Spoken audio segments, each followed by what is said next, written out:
building. This is the old Jefferson County High School. It's the original Jefferson County High School that was built in the 1850s. So it is pre-Civil War, and as you can see, it's entirely brick except for the columns that are there in the front. We're going to go inside, we're going to go down, and we're going to see if we can find an exposed brick face and get a sample there. But we're looking not just at the brick itself. Don't forget that brick, unless you want to do like a building that's laid out with no mortar, which can be done but isn't the best idea, you're going to have to make mortar.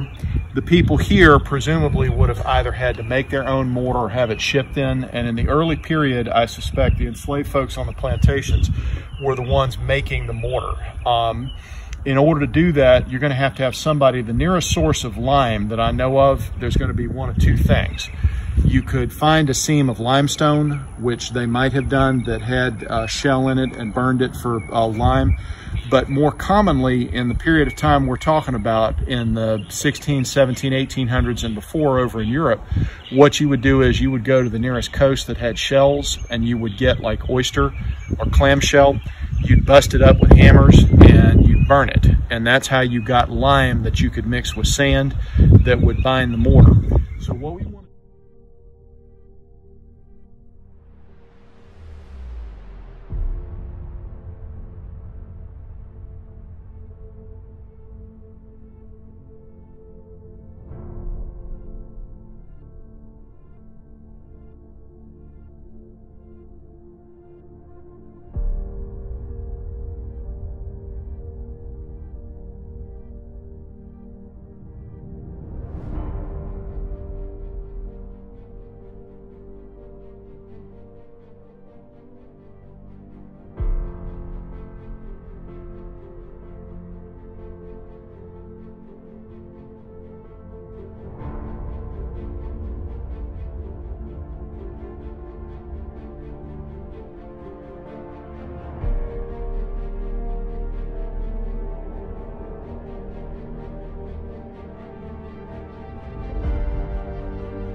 So we're going to get our brick samples, both of the original 19th century brick that was made by enslaved folks and the mortar, which is this part right here.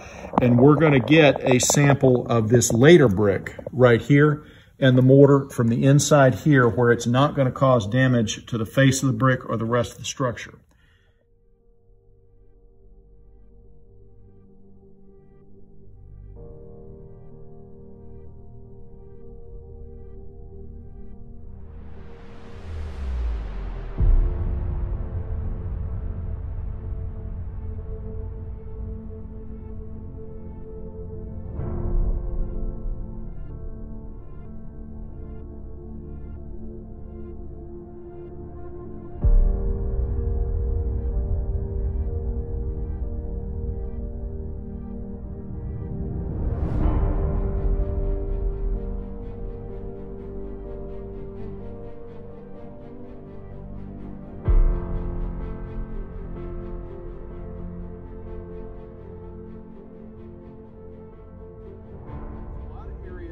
what you would do is cover it with plaster. I mean, we saw that on the wall outside and the stairs.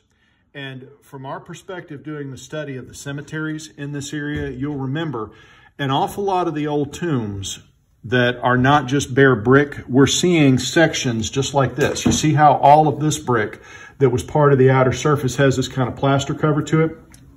I wonder if we were here in, say, 1855 when this was new and these windows were open, if it wasn't a situation where the whole outer surface of this wall was maybe plastered and whitewashed. Kind of opening here and here. And here's what's happened.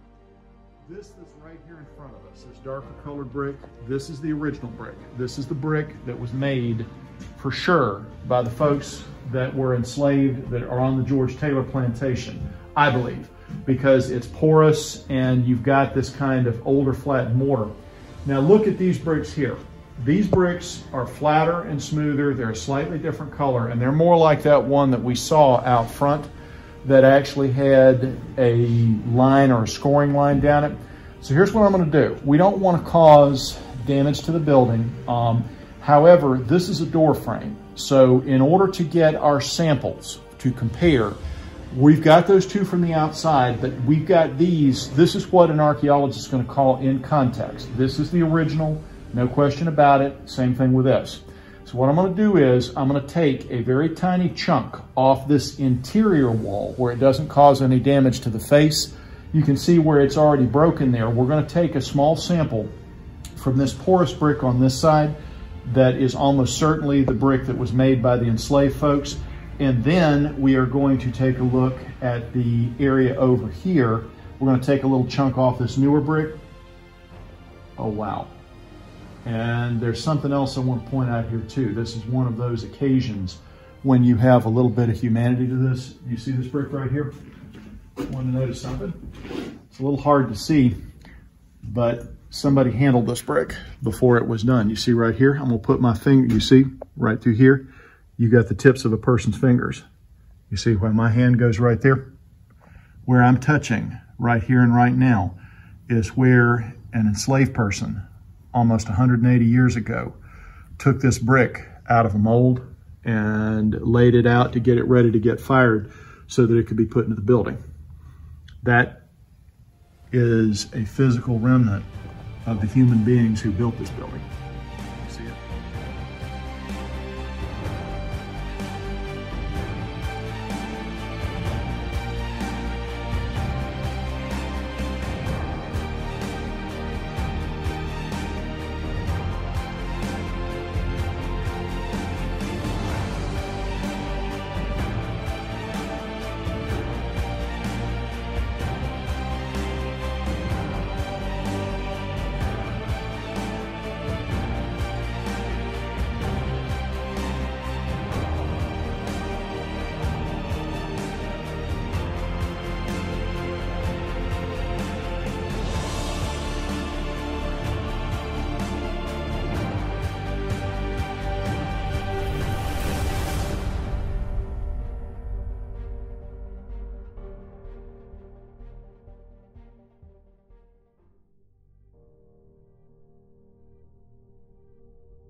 was slave labor.